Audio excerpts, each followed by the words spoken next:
I'm here with Derby Telegraph Chief Football Writer Steve Nicholson after today's press conference ahead of Tuesday night's Derby County game at Reading. Steve, first of all, what can you tell us about the Rams team news?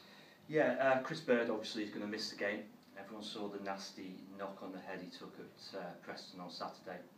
He had scans in hospital that night. Fortunately, they were clear and he was discharged. But concussions usually 7 to 10 days, so he misses the Reading game. I think it's probably likely he could miss the Burnley game as well next Monday. So his absence means Derby need to fill the holding role, the controlling role in the centre of midfield. Still no George Thorne at the moment. So Paul Clements just told me now he's going to decide or select between Jamie Hansen, who can play that role, or new £6 million signing Bradley Johnson.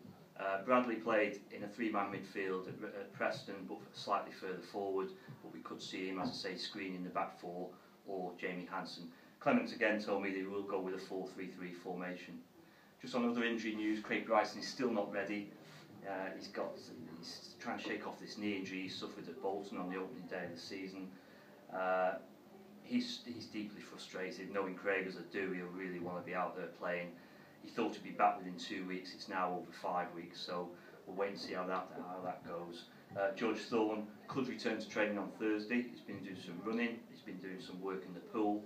He suffered a calf problem against Leeds just before the international break, so he could be back, which is good news. Back in training. And Stephen Warnock went off at Preston late in the game, but he should be fine ahead of the Reading game.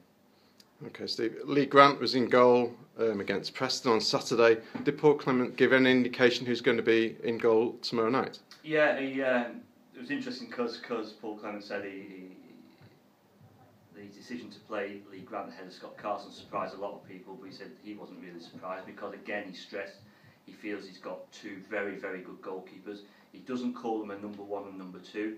He says they're both two very good goalkeepers, so he's got no problems on who he selects.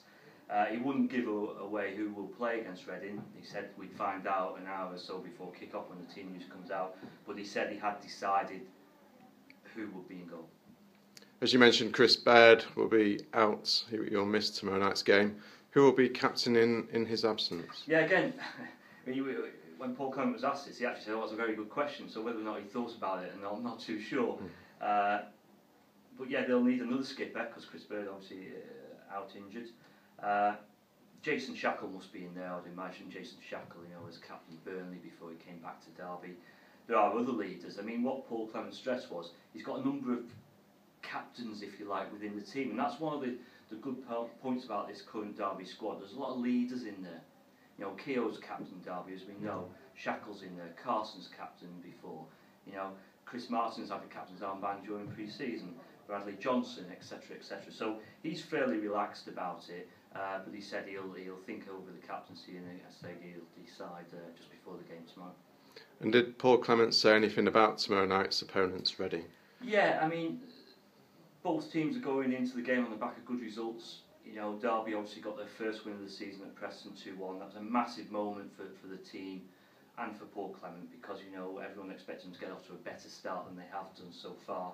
Reading, of course, beat Ipswich 5-1 on Friday night, so they'll be buoyant, at home again. They've won their last two league games. They also won at Brentford. So their confidence is very high. Derby's confidence is high, so it's going to be a very interesting game. And Paul Clement's also coming up against Steve Clarke, who he knows really well. The two of them were at Chelsea together. Steve Clarke was youth team manager during Paul Clement's first spell at Chelsea. And then Steve Clarke stepped up to the first team and Paul Clement took over the youth team. So they're good friends, and tomorrow night they'll be enemies for the 90 minutes, if you like, on the touchline because they both want another win.